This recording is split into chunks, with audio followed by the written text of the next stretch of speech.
Streaming. We're gonna get, are we streaming? We're streaming. Good morning, everyone. This is September 18th meeting of the Arkansas Highway Commission. I'm Philip Caldo, Vice Chairman of the Commission.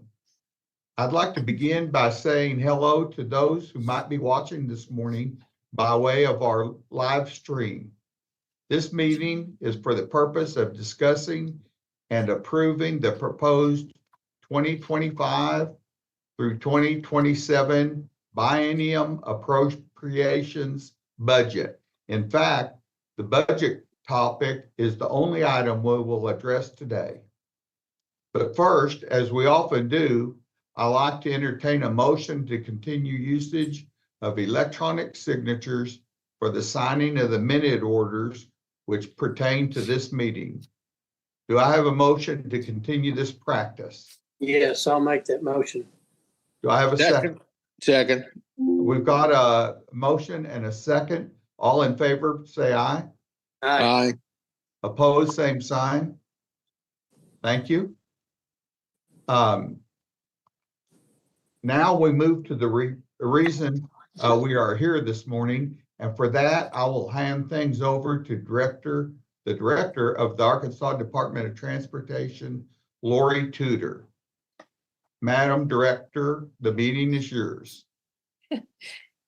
Thank you, Vice Chairman, and thank you for joining us today for this virtual meeting. This really helped the staff to do it like this because of the timing of when we need to submit the biennium budget to the Bureau of Legislative Research. So this was, we appreciate your time this morning. This last week and this week, I sent you an update, but early this week, I sent you an update of our proposed 2025 through 2027 biennium budget report. The last one I sent to you had a list of all of the positions at the department and the maximum salaries associated with each position. So I hope you got that and were able to look over it.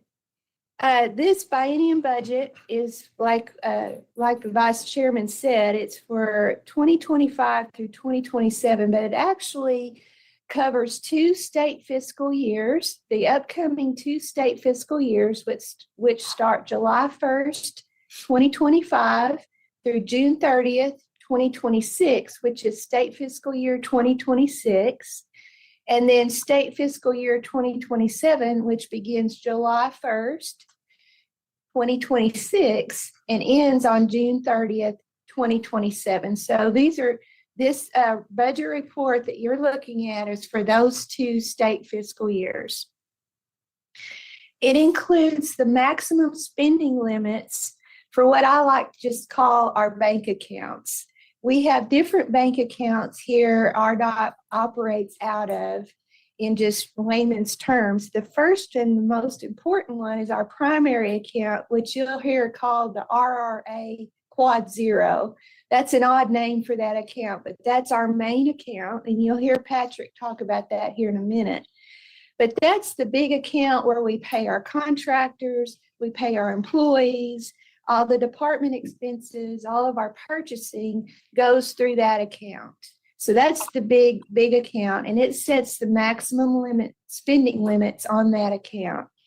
Then we have other accounts like the Connecting Arkansas program. As you know, that was the 2012 half-cent, temporary half-cent, which we had to keep that money separate from our regular state funds because that went to a prescribed set of 31 projects. So all that money was kept separate in its own bank account, and we still have some funding left in that bank account. So it sets maximum spending limits out of that account.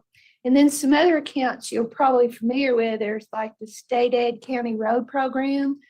That funding goes into its own special account, and it sets those spending limits for that account. That's for that county road program. It's set aside for county roads, and the same thing for another account that we set aside for our city street program. So that just kind of gives you an idea of how our state funds that come in and where they're placed into these different accounts. And then this biennium budget sets maximum spending limits out of those accounts. Another really important account we'll mention is our retirement account. All that funding is kept separate. That's for our Arkansas State Highway Employees Retirement System, or ASHERS. All of our retirement funds are also kept separate away from all the other monies I just explained. So in that budget report, like I said, there's a list of all of our proposed titles for the upcoming 2 fiscal years, 26 and 27, and the maximum salary amount for each of those positions. That maximum salary amount does not mean what that person is making. It just sets a maximum amount. Like the rest of state government, you have a minimum and a maximum for each position, each grade, if you will. And so that is what's happening there. It just sets that maximum. The minimum is established, but the maximum is what you cannot go over without getting a further legislative authority. Also what I sent to you was a salary request summary, which takes that big list of all of those positions and their maximum salaries, and it gave you just an executive summary of some of the positions, names that we changed, some of the positions we added, some of the positions we took away, and it just gave you an idea of overall, without having to compare last year's with this year's, what changed between the 2 years. Overall, we're happy to report that we're asking for 0 additional positions this year. So that's always something that we strive for, to work within the number of positions we already have. Now, what I would like to remind you all is this budget, they call it a budget, it's actually an appropriations. And I know those words are kind of, what's the difference in the two? Well, the biennium budget is our appropriation of our maximum spending limits. But our operating budget, which you approved earlier this year, that gets into the weeds. And we went through that, if you'll remember, of all the divisions in the department, the amount we're going to spend on equipment in the next year. It's really granular. It gets into the weeds. And it is actual what we think are going to be the expenditures for the year. What you're looking at today is just setting maximum limits to allow flexibility through the year, come what may. So with that, let's see, at the end of this meeting, we're going to need a motion after we present and answer your questions. If you decide to approve it today, we'll need a motion to submit this budget to the Bureau of Legislative Research, who will review all the information that you're looking at today, and then they will work with us to get it into whatever needs, maybe some small tweaks or whatever. They'll put it together, and they will in turn send that budget request over to the Joint Budget Committee of the Legislative Council for their consideration. And we have our budget hearing set for October 24th at 9 a.m. Billy Parrish is our representative down at Bureau of Legislative Research. So he'll be working closely with Patrick and Alicia, and he'll get it the way he needs it, because he'll be the one presenting it at the Joint Budget Committee on October 24th. He'll present it, but then we, of course, all of us that need to be, will be at that meeting and be able to be called up to the table to answer any questions that Billy is not able to answer, any details that they need. So that's how that will go down. That's how that'll occur on October 24th. So again, I hope that I've made that clear, kind of the difference between the operating budget and what you're looking at today. I'm going to stop right here. If you have any questions before I kick it off over to Alicia to talk about the salaries. None from me. Lori? Yes, sir. I just wanted to tell you, I'm pretty excited about one point here, that you're adding 2 new senior right-of-way project managers and 10 additional positions for the right-of-way pool. Boy, that's something that we really need, and I'm excited to see that on here. Yes, it is a real need to try to keep up and to be timely in our delivery of the projects. Thank you. Okay, with no other questions, I'm going to turn this over to Alicia Hunt, our Division Head of Human Resources. She's going to talk about the salaries that are included in this biennium budget report. Thank you, Director Tudor. I appreciate being given the opportunity to talk about this morning. First, I'd like to start off talking about the slide that you see in front of you now on the screen. What this represents is a 30-year look back in terms of historically where we've been with appropriated positions related to actual staffing levels. As you can see from the chart, we've decreased the number of appropriated positions by more than 700 over the last 30 years. As you can tell, that number, the appropriated number, as Director Tudor mentioned, is the maximum staffing levels we could possibly have. And it's not directly correlated to the actual number of employees, because you can see that number as is down there shown in the red line below. Most of the decreases that you'll note in the appropriated number of positions over the last several years have been related to our defining and expanding our career paths for employees. Prior to introducing performance-based pay back in 2018, we really had no mechanism in place to increase an employee's pay in exchange for their hard work, except to promote them to an additional position, in which that meant that there was a line item for the employee's position they were in, and then there had to be a line item for the position they would promote to in a higher grade. And that resulted in a lot of unique titles, because if we had 100 maintenance aid ones, we needed 100 maintenance aid twos in order to promote someone. And so that's what resulted in quite a few of those extra positions. And while we still strongly believe in performance-based pay is good for recognizing and rewarding good performance with an employee's position, the need also exists for employees to have the opportunity to promote along a career path to positions with higher grades and higher pay, as their experience, their skills, and their technical expertise make them able to take on more responsibilities and perform more complex work. And so that's why these career ladder positions have been so great for us in terms of giving us more flexibility, because we were able to combine these positions into pools instead of having to have unique line items. And so that's enabled us to reduce those overall number of appropriated positions by so much over time. And so before I discuss the summary of our overall request, I'd like to give you a little bit of background, if you don't mind, on the process that we follow to get us to this point where the information is actually presented. And so I'd like to clarify that this, again, we're talking about the appropriation process today, not the operating budget.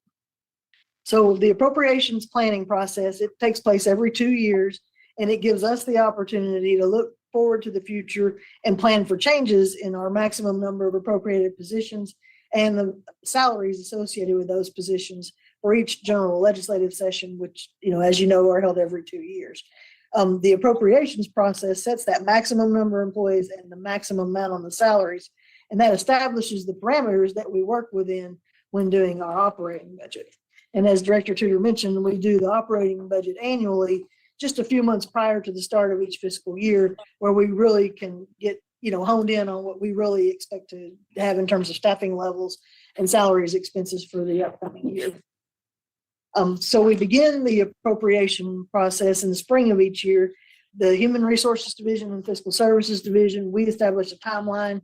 We ask each district engineer and each division head to submit a list of needs to us, along with the justifications for those for new titles, number of positions, any of those kinds of things, upgrades, downgrades. And it gives us a chance to review that information. We gather all the supporting documentation, and then we prepare the request for review by the department salary committee. Our salary committee is made up of our assistant chiefs, the chief fiscal officer, chief legal counsel, and the division head of human resources. So the salary committee meets, they go over the information, they review it. There's a lot of back and forth conversation that takes place between the salary committee and all the associated divisions and districts that submitted requests. And then once those results have been reviewed by the salary committee, then the results are submitted to the chiefs and then ultimately to the director, for her approval. And then once approved, they're submitted to you all in the commission, and then ultimately submitted to the Bureau of Legislative Research for preparation for the next General Assembly. And so in the packet you received, as Director Tudor mentioned, you have a document that shows a summary of our request for appropriated salaries and positions for state fiscal years 2026 and 2027. And our request keeps our appropriated maximum number of positions level at 4,558, though we are recommending a few changes to some of those line items as shown in that summary table. Some of the most noteworthy changes are the addition of a high-level special projects coordinator and a data governance officer to help facilitate clear and consistent communication and coordination across the department regarding ongoing project and data-related challenges. And as Commissioner Taldo mentioned earlier, the addition of 2 senior right-of-way project managers and 10 additional positions in the right-of-way pool, including but not limited to a broadband utility coordinator and 5 utilities inspection coordinators. And that's to help us meet that increased workload and be more efficient in our operations in right-of-way.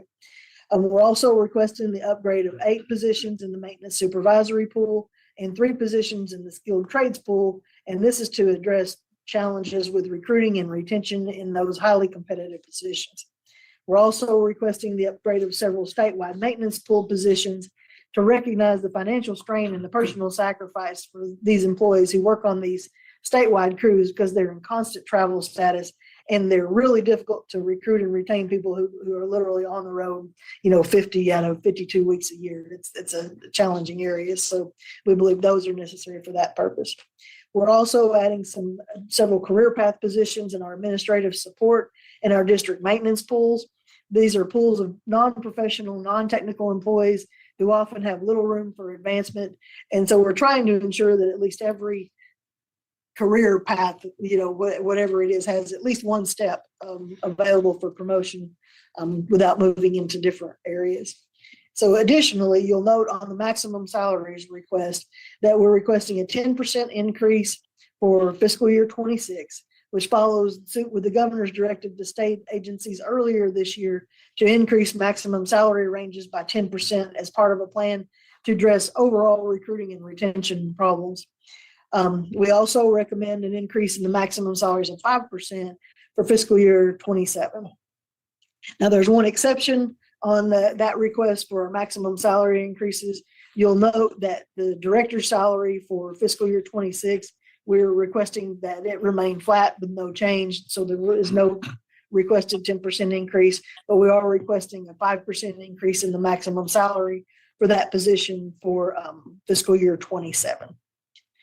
And so do you all have any questions that you'd like to ask? I got a quick question. Is the governor's directive to state agencies, are we covered by that? No, sir, we're not. The commission has the authority to set that maximum Okay, wages normal, but traditionally, we fall in with whatever Sure. raises the governor determines. And then, of course, a 10% increase in your maximum salaries, that's going to be, that's a big number. Normally we stay with about 5%, but we felt like, if the rest of state government is doing that to increase their opportunities to recruit and retain, we would like to do it as well. yeah. Okay, thank you. One other question, the broadband utility coordinator, do we get special funds from the governor or whatever on this, or from the federal government on this broadband project? Separate from highway money? No, this is solely an employee paid for by RDOT. There's no other money being paid there. Okay, thank you.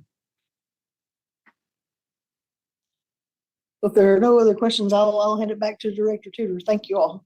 Any other questions? For sure, we don't want to move on. Okay. I guess the bottom line is when we were, we always we go through what to present to you all. And I just wanted you to realize the grassroots work that goes into these salaries every 2 years. It's a big job, and the staff spends a lot of time in making sure we meet all of our needs for the upcoming state fiscal years, and that it's truly vetted and understood what they're asking for. I mean, there's some that ask for everything, and of course you can't have everything, but then as you move up the chain, you say, well, this is worthy of it. We wish we could do everything. We can't do everything.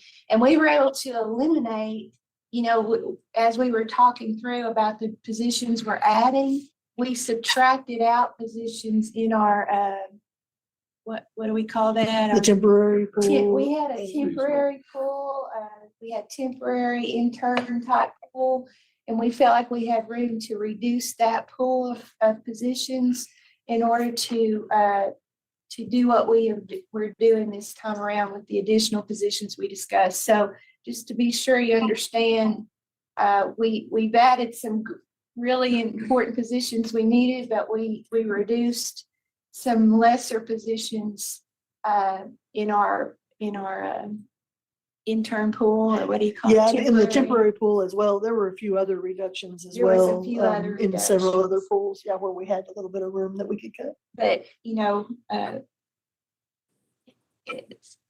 so I just want to be sure that's clear. Any other questions before we move on to the big spending items?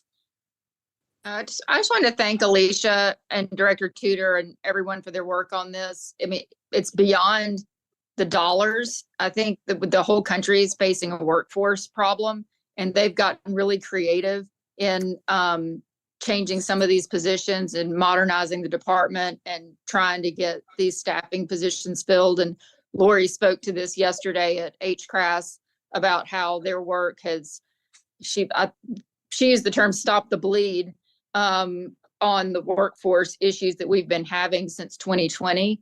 And this work today reflects the majority of what they've done to help meet that need, which is a huge need.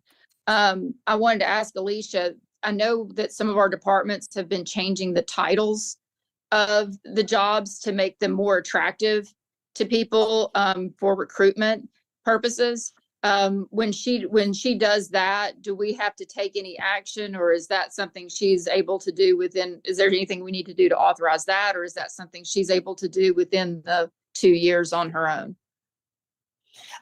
Yeah, what we do with that, a lot of times what we call those are functional titles, because we're using like an appropriated position. I'll use an HR for example. We have an appropriated position pool for HR professionals, and one's called an HR specialist.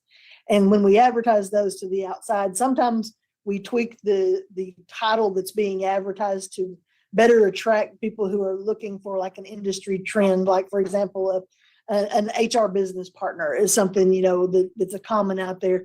And we do that to try to increase the applicant pool and draw the attention to that, use a little more modern terms instead of trying to change our titles every time to match. And so that's how we do that. We just use functional titles. We're still using the actual appropriated titles, but the functional titles just give us flexibility in how those are presented. And also occasionally when we need to have like a little bit of a specialized job description, we'll use a functional title that better describes the work that's actually being done versus one of the more generic titles that we use in the appropriation.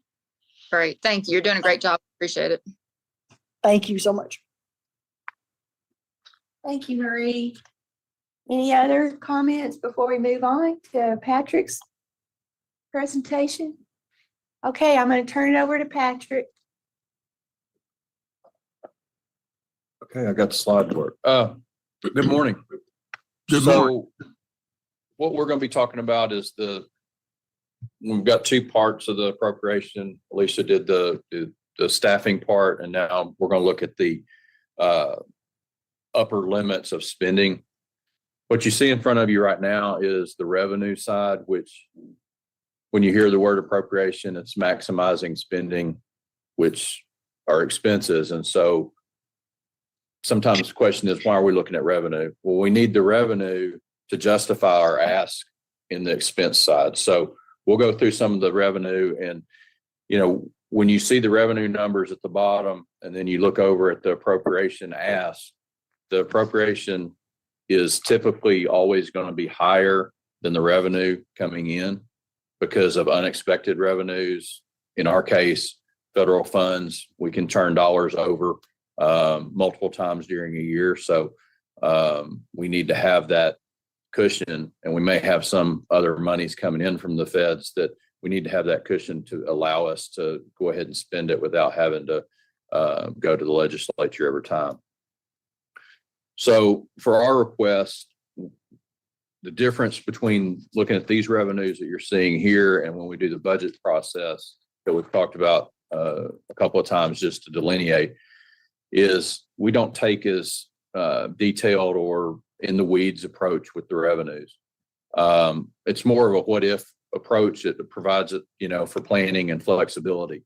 And so it just makes sure we have enough revenue to substantiate the appropriation request.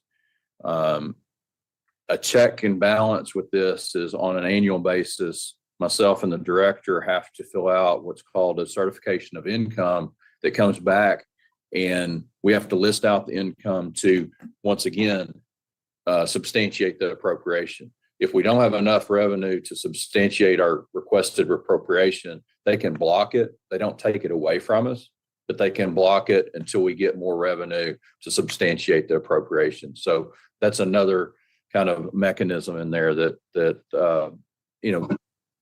limits our appropriation if need be. So getting down into the chart above, the Arkansas Highway Transfer Fund on the first line, that 70 million is composed of Act 1 Security Reserve Fund of $20 million and state surplus from Act 1058 that's capped now at $50 million. So that's a static number. And so you see no change there. For federal funds, for state fiscal year 25, we had a 850 million estimate I'll use. We actually received over 900 million. So we're going with a $1 billion ask there. It's a 17.6% increase. And then for 27 going to 1.2, which is another 20% increase. Highway user revenue, you see a huge jump there.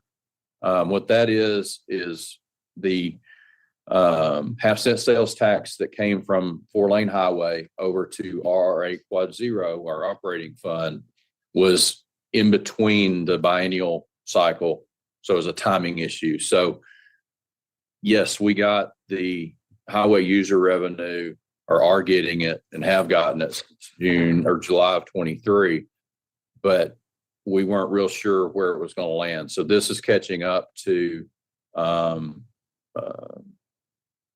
that vote that passed that got the half-cent sales tax moved to the operating fund. So that's that $260 million increase there. Natural gas severance, as y'all have seen, it's declined. I was a little hesitant to move it up 400,000, but I was hopeful that it might grow a little bit. So that's a small increase there. Connecting Arkansas program, all that program now is getting is interest. There is no other revenue source for that program. That's where the half-cent sales tax was going. Now that it's been diverted to the highway user revenue for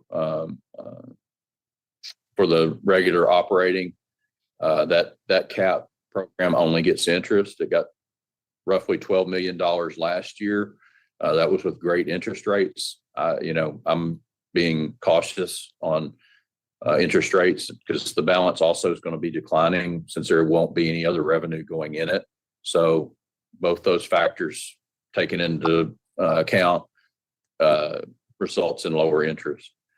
Act 416 of 21, that's where we have our motor fuel, our registration, and our casino tax, just moderate or just very slight increases there.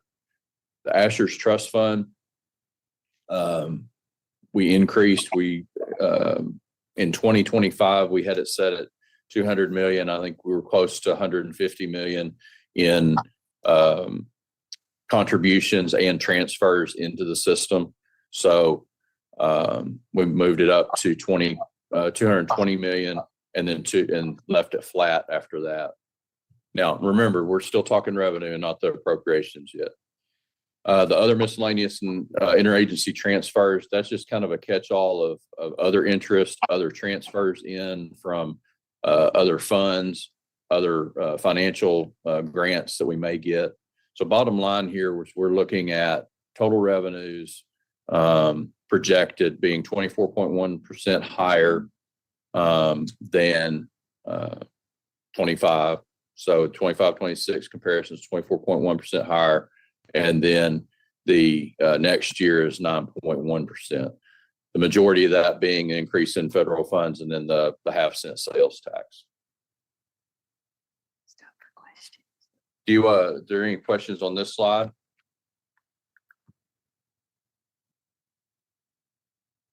Okay, I'll move to the next one. Did we lose Marie? Is Marie still? Is Marie gone? Okay. Okay. So now we'll get into the Sorry, I'm appropriations side. Still here. I just Okay. have my video turned off. I'm still here. Okay. I'm good. Okay. Okay. Thank you, Marie.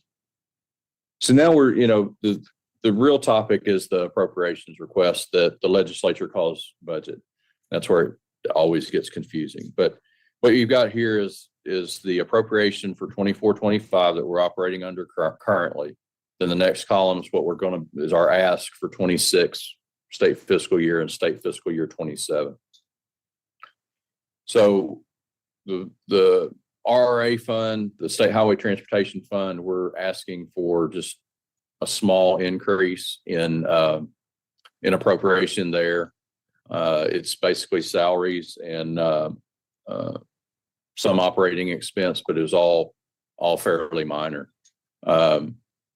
Between 26 and 27, we just continued that growth a little bit to make sure we had the amounts we needed to be able to expend if we got more funding. Under the CAP program, you can see it's flat. Currently, we have $387 million in the account, so the 435 is going to be more than enough to cover expenditures that we would have in the CAP program because, like I said, and you may already know, is no revenue coming into that account. It's just going to be spending down the balance and collecting interest until the projects that are under that program are completed. The state aid program and state aid street program are staying flat. The highway public transit operations program, which talked to them, and the cash balance in that account is above the 6 million. They think they can spend a little more this year, so we increased it by 16.7%. Stayed flat after that. The ACCEP program stays flat. The natural gas bridge repair, that's the 5% that I think you've heard me talk about over the past year or so with natural gas, that's the counties that have active wells. And so as the natural gas severance tax has gone down, the amount that gets distributed to them conversely goes down. So we're reducing that by 28.6 million. I don't think we'll get even close to 5 million. Based on the previous couple of months, it's been under $100,000 each month. It's been distributed out. NOAA, that's a unique one, along with public transportation grants. NOAA is operating expenses for a weather radio tower that's in Star City. That comes from miscellaneous general revenue, along with the public transportation grants. Public transportation grants are used for match with US DOT, and both of those are capped at $4,000 and $350,000 based on the miscellaneous revenues. Getting to Asher's, we've got a $240 million or $240 million appropriation this year, moving it up 10 million to 250 for 4.2% increase, and then increasing it again up 8%. What this expense appropriation represents is about 10% of the program. So if there was the funds are held by custodial banks. So if there was it's not our money. If there was a run on the system, this would allow up to 10% of the run on the system. You never know, and hope it never happens. But that's a very small portion of the total system. Intermodal facility grants of $525,000. That's all they get during a year, and it all gets distributed during the year. That's the first $525,000 out of 1.025 interest, which is off of our interest in RRA. So there's a off the top before our main program gets any interest. It funds this intermodal facility grant program and the future transportation grant workforce development program. And so you get $525,000 in the first one, and then the next one gets $500,000 each year. And so the reason you see the dip and then the rise back is right now we've only got, I think, about $600,000 in the future transportation grant and workforce development. And so if we add another $500,000, that gives up to $1 million, a little over $1 million. So we could actually grant out $1 million.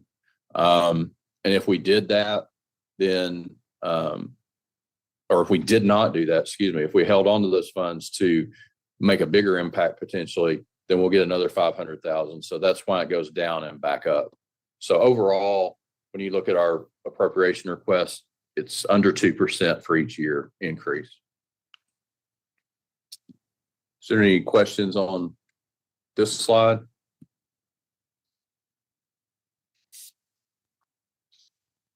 If not, I'll move on to the next one. And this just basically boils down what I just talked about a little, just so you can see it in a real small snapshot. So for the state fiscal year 26, we're asking for 3 increases of appropriation and 2 decreases in appropriation for a net 1.8% increase. For the state fiscal year 27, we're asking for 3 increases, continued increases in appropriations, and then 2 that'll stay flat from the previous increase for a 1.7% increase over state fiscal year 26's appropriation. Sorry. Is there any questions on that one? All right. I'm going to give you, the director hit on a lot of it earlier, but I was kind of tie it up and let you, because it comes to this committee that's on the slide right now. But kind of giving you a quick rundown of the process. Alicia gave you the starting of it. We work simultaneously and together on the human resource side and the fiscal side. There's a deeper dive in the human resource side than with other departments than there is with the fiscal side. But we start this right on the heels of the end of the fiscal year, and then end up with it coming to you all in this packet to be approved in September, since it's due to legislative research in October.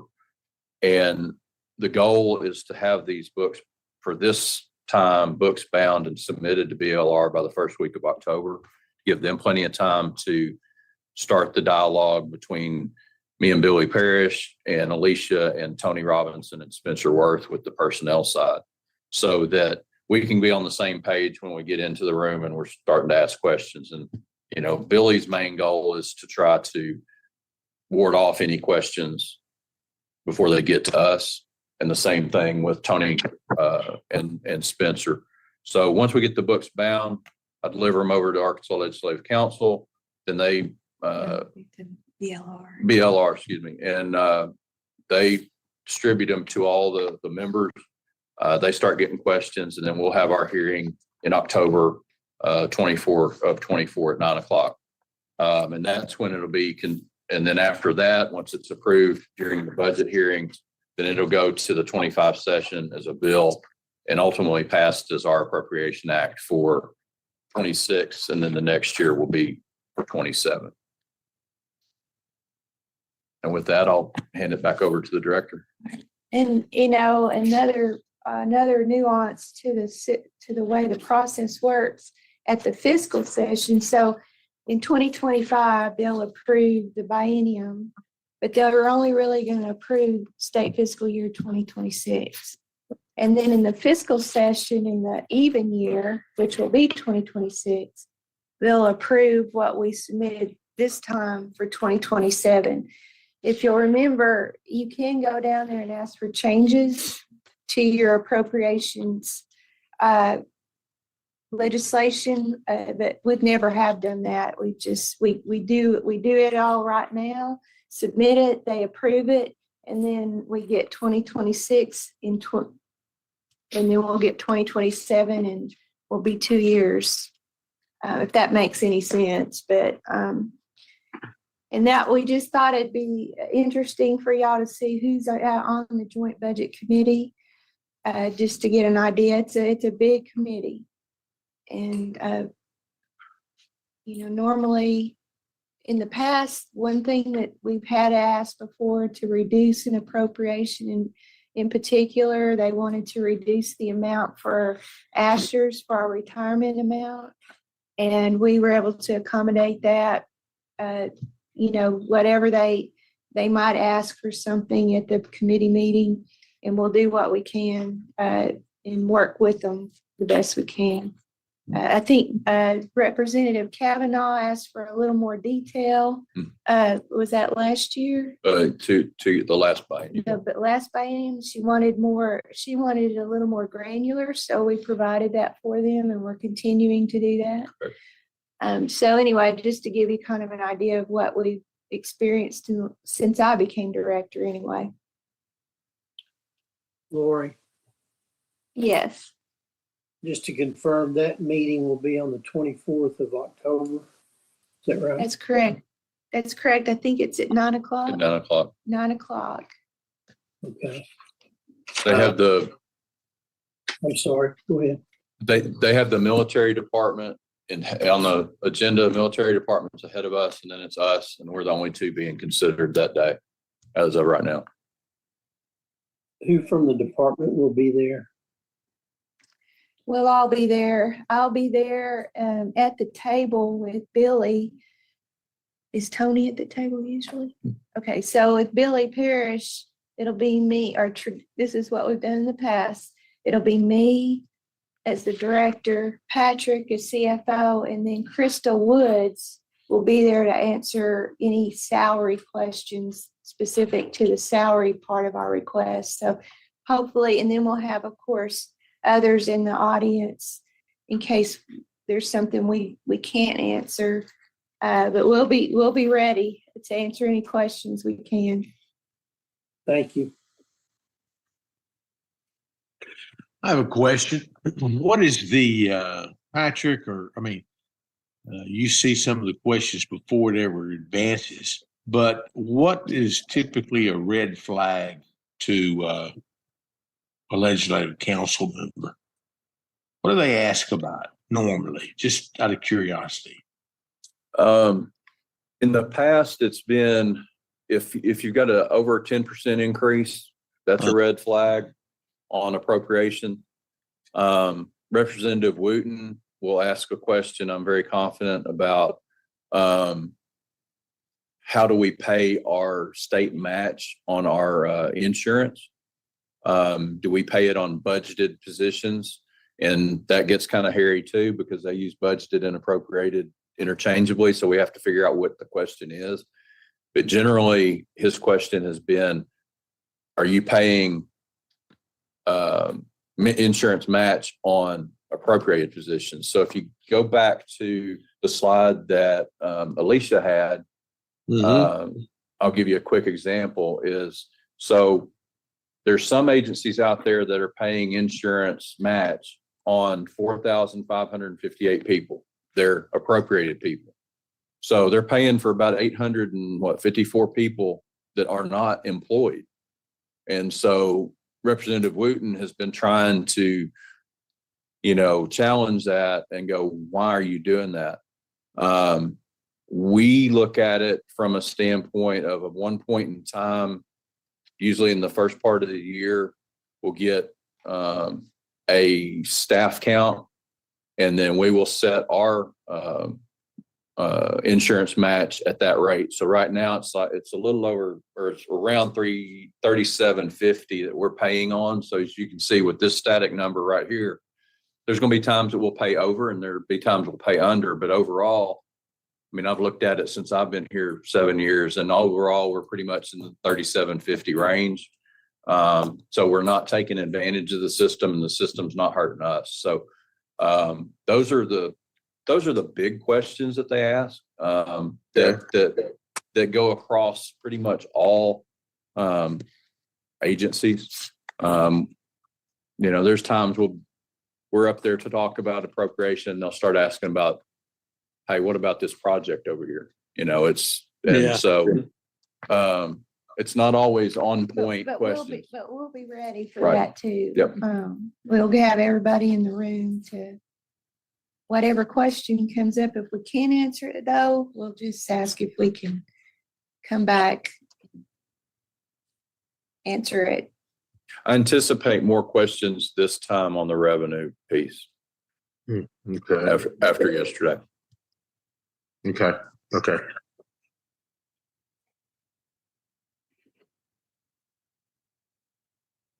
So, any other questions and any other discussion before I hand it back to Vice Chairman Taldo to? Not yet. Sorry. After y'all handle this piece of business, I've asked Michelle, our Chief Legal Counsel, Michelle Davenport, to give you a brief update on something that happened at the Claims Subcommittee, not yesterday, but the day before, just so everybody is up to speed on what happened there. So we'll finish this piece of business, and just for information, she's going to give you an update. Okay. So Vice Chairman Taldo, I'm going to kick it back to you to request a motion. Thank you, Director Tudor. I appreciate you and your staff's hard work on putting this all together, and really good explanation of the whole thing, since we don't do this every day. Now, I will ask for a motion to approve the budget. Do I have a motion? So move. Do I have a second? Second. All in favor, say aye. Aye. Opposed, same sign. It's approved. Oh, thank you very much. We will keep you informed along the way. Hopefully it'll be smooth sailing from here, and but we'll keep y'all informed as we move through the process. If there's any major changes after we submit it to BLR, we'll be sure to come back and let you know, but we don't expect any. And now, if you have, Lori, yes, sir. before you, let me add my word of thanks to you guys, to the staff. All of you worked so hard on this. It's really a good job this morning. I appreciate it. Oh, you're welcome. Thank you. Yeah, I have to tell you, the staff works very, very hard and takes it very seriously, and just want to always be transparent, but have what we need to continue moving forward with the department. So appreciate the staff as well, everybody here. So anyway, okay, well, thank you for that. And now I'm going to ask Michelle, can you all see her down the road, or do I need to put her in my hot seat here? I think I'll put her here in my hot seat. But I just want her to, get y'all, since I got you all together, get y'all up to speed on something. Good morning, Commissioners. Morning. I wanted to bring up a matter.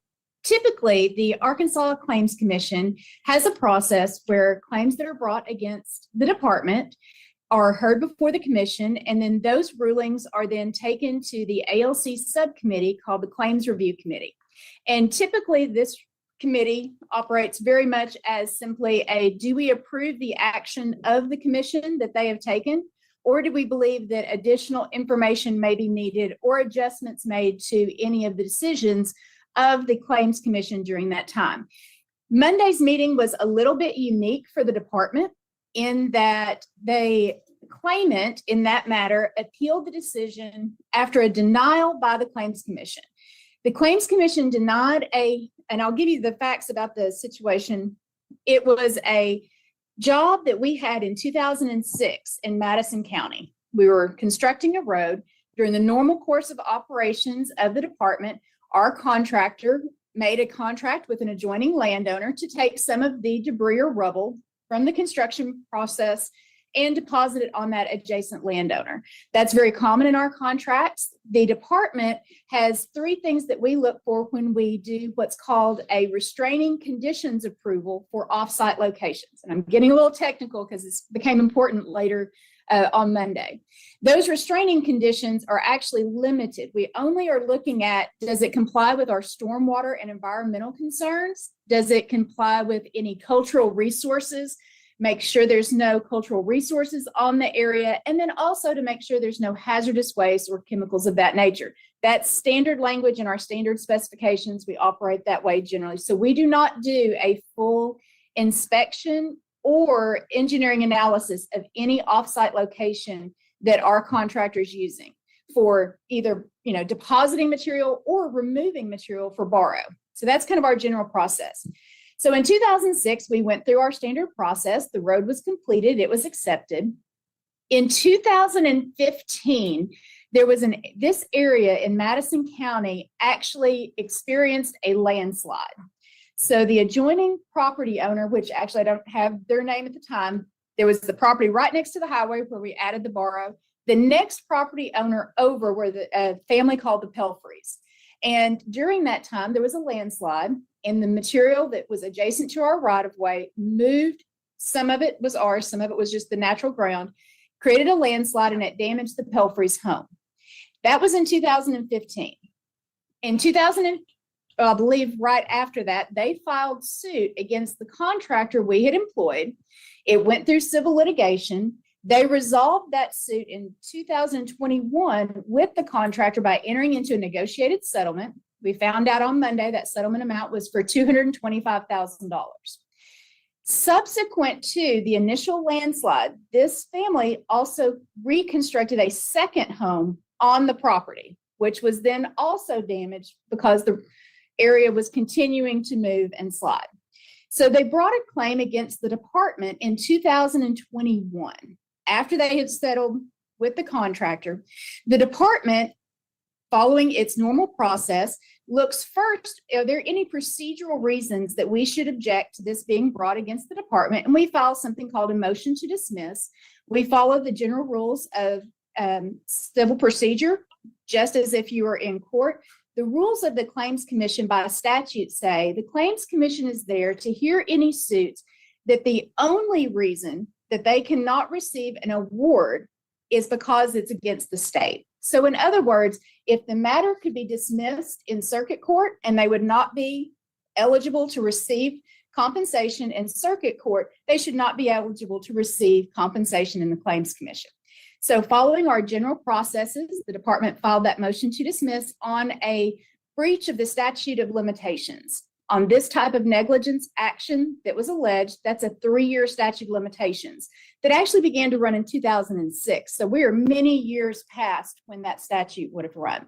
There's some ancillary issues concerning a continuing trespass, things of that nature that were never actually briefed before the Claims Commission, because the Claims Commission ruled in favor of the department after several hearings that yes, the department was correct. It violated the statute of limitations. And so therefore should be dismissed, and they had other remedies against the contractor. In the normal review process, it was appealed to the legislature. They hired a new attorney to represent them at the table. Attorney Bob Ballinger was the representative of the landowners. At that time, we found out on Friday they would be making a presentation before the committee. That's out of the norm, but the committee has the authority to allow that. So during the committee hearing, they asked the department quite a few questions, especially regarding the facts of the case, of which technically the Claims Commission had never heard either because it was dismissed on the procedural grounds. At the conclusion of the questions of the department, the Claims Commission's director, Catherine Irby, also made the statement that the facts were not in dispute at that time because it was simply the procedural matters. They then received the presentation of the landowners.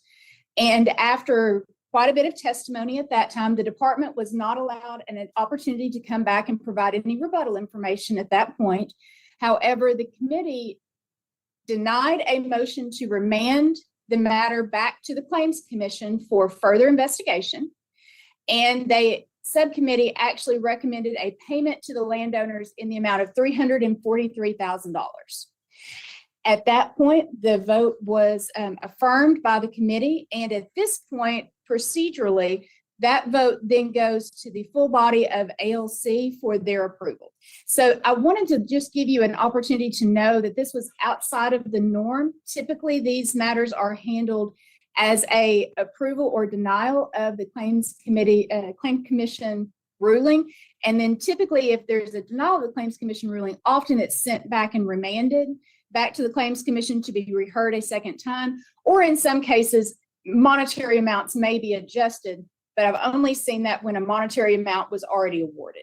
So because it was out of the norm, I just wanted to take this opportunity, and I thank the director very much for, since you were all together, for giving me this moment to just let you know that that action occurred, and we are still awaiting the final outcome of that matter at ALC on Friday. And we will be present on Friday if there are any other questions before the committee, questions about either the ruling, the procedural nature, and I'm working with our staff to go back to 2006 and get some of the factual information about those original contracts as well. And I'll have that available for them at the committee meeting. Does anyone have any questions, or if there's any parts? I know that was a little bit long-winded, but the facts on that one were a little bit important to understand where we were coming from. So what is our recourse at this point? At this time, there is limited recourse other than we can make the appeal to the full body of ALC at that time and say that we disagree with the action of the subcommittee. Oftentimes, it's simply it's their prerogative on how they want to review those decisions. And so we simply, in these matters, the decision maker really is at the Claims Commission standard for the department when we're presenting evidence. So at these proceedings, we typically are there to provide any additional input or information, but it was not a matter that we appealed to the committee. So we're a little bit at the discretion of how ALC would like to handle that matter. Thank you. All right. If you have any questions moving forward, please feel free to reach out to me. And we will definitely keep you posted on the outcome on how that matter is handled on Friday. And I will turn it back over to the director. Thank you. So that, just to be clear, that ruling was against RDOT, and they're asking us to pay the what, $343,000. $343,000. So just wanted you to be aware of that, because that's something that's completely different than what we've experienced in the past. Lori, So with that, yes, go ahead. Let me make sure I understand. I guess I didn't understand, probably should have, that the legislature could overrule the Claims Commission. Yes, they can. Yes, sir. The Claims Commission is a body of the legislature, and their review process, instead of going to a Supreme Court or Court of Appeals, the Claims Commission decisions can be appealed directly to the Claims Review Subcommittee of ALC. They make a determination and then the final decision goes to ALC, the full committee. So the full the subcommittee turned the appeal down, denied the appeal, but the full committee also denied it, or denied remand, but agreed to pay a claim, came up with a number and paid a claim. It actually, the Claims Commission is the one that denied the claim in full. The subcommittee then actually said, no, we're going to assign a value of $343,000 and award that. And now it's appealing to the final ALC full committee. Okay. They now- have not met on that yet. Okay, I got it. Now, if the full committee agrees with the subcommittee and awards the claim, is there an appeal to that, to the Supreme Court of Appeals? No, sir, there is not. No appeal. Okay, No appeal, sir. wow. That's an interesting balance of power there. Do y'all remember State Senator Bob Ballinger? Oh, yeah. Michelle, can you speak to the statute of limitations? Is this unusual? Yes, it is. Typically on negligence claims, there is a statute of limitations of 3 years from the act that they are saying is negligent. In this case, the negligent act they're complaining of is placing the rock on the adjoining landowner. That would typically have a 3-year statute of limitations. The slide did not occur until 2015. The Arkansas Supreme Court has rejected the argument in Arkansas as a whole for all types of negligence discovery that you don't begin the statute of limitations until the act is known. And even if we started to apply that, even if the Supreme Court reversed their standing on that, you would have had a statute of limitations beginning in 2015 when the action occurred. Well, that would have concluded in 2018. This claim was not brought until 2021. And so we've kind of moved past 2 different statute limitations. Any statute limitations for the department on a contract claim, I believe, are 5 years. So there is no recourse back to the contractor in this matter for us as well at that time. Well, it sounds like you're ready for Friday. Keep us posted. We appreciate it. Thank you, ma'am. Question. Yes, sir. This is David Hay. Doesn't the decision of the full committee, that is still ultimately later voted on by the full House, is it not? I believe there is an amount that is determined on how the award is appropriated. Yes, sir. Okay. So, I mean, ultimately, it could go to the vote of the full House. That could be either yes or no. Yes, sir. I'll be very honest. I have not seen one progress in that manner. But yes, sir, I believe technically that's correct, that they could deny the appropriation for that amount. Okay, thanks.